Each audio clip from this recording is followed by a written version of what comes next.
ఇతరులకి పంచగలవు. ఎందుకంటే నువ్వే అజ్ఞానంలో ఉంటే, నీవే అంధత్వంలో ఉంటే, నువ్వే మూర్ఖత్వంలో ఉంటే, చూడండి ఎవరు నిన్ను చూచి ఒక మాదిరిగా తీసుకుంటారు, ఎగ్జాంపుల్గా తీసుకుంటారు. ఒక తాగుబోతుని ఎవరు ఎగ్జాంపుల్గా తీసుకోరు, ఒక చూడగాన్ని ఎవరు ఎగ్జాంపుల్గా తీసుకోరు. ఇలాంటి వ్యక్తిగా నేను ఉండాలి అని ఎవరు అనుకోరు.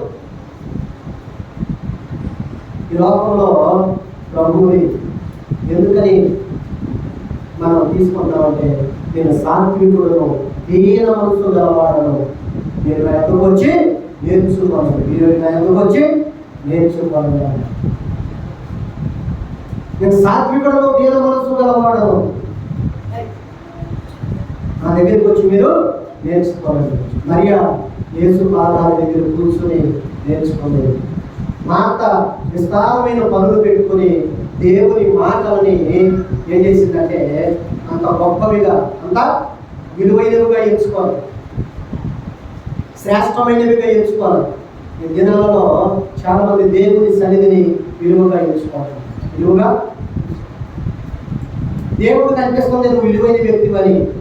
నీకు ప్రార్థన నేర్పించి, భక్తిని నేర్పించి, విశ్వాసమును నేర్పించి, వినయమును నేర్పించి, విధేయతను నేర్పించి, సాత్వికుడిగా చేసి, మంచివాడిగా చేసి, ధీరుడిగా చేసి, యథార్థవంతుడిగా చేసి, పరిశుద్ధతను నేర్పించి, అతి పరిశుద్ధతను నేర్పించి, దేవుని సన్నిధిలో నువ్వు ఆయనతో ఉండే భాగ్యము, యుగయుగములు కూడా ఆయనతో నివసించే భాగ్యము, ఆయన రాజ్యములో నిత్యము సంతోషించే భాగ్యమును నీకు ఇవ్వాలని ఆయన ఆశిస్తే, అలాంటి వ్యక్తిని నువ్వు ద్వేషించడం, అలాంటి వ్యక్తిని నువ్వు తృణీకరించడం, అలాంటి వ్యక్తిని నీవు అలాంటి సువార్తను, అలాంటి మాటలను నువ్వు ధిక్కరించడం నీకు ఎంతవరకు అది క్షేమం, ఎంతవరకు అది నీకు దీవెన, ఎంతవరకు నీకు అది మంచిది? గ్రహిస్తావా? ఇప్పటికైనా గ్రహించని వారు ఇప్పటికైనా గ్రహించాలి. ఆధారములైన అవ్వ ఎప్పుడైతే చూడండి సర్పము మాట వింటూ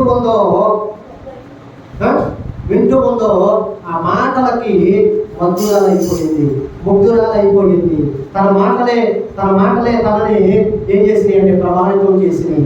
ఇక దేవుని మాటలిక గుర్తు లేకుండా తుడిచిపెట్టుకుంటుంది. అందుకే తినగా మేము తీయగా ఉండను. ఒకవేళ మనం వ్యాపారుగానే మనం తినటం స్టార్ట్ చేస్తే అది పన్నాళ్ళు తినగా ఏమవుతుందంటే అది తీయదనంగా ఉంటుంది. అందుకనే వ్యాపారం తిన్నవారిలో ఎక్కువగా చేదు వస్తువులు తిన్నవారిలో పాము కలిస్తేనంట ఏమవుతుంది, ఆ విషయం వారిలోకి అంతగా ప్రభావాన్ని చూడదు.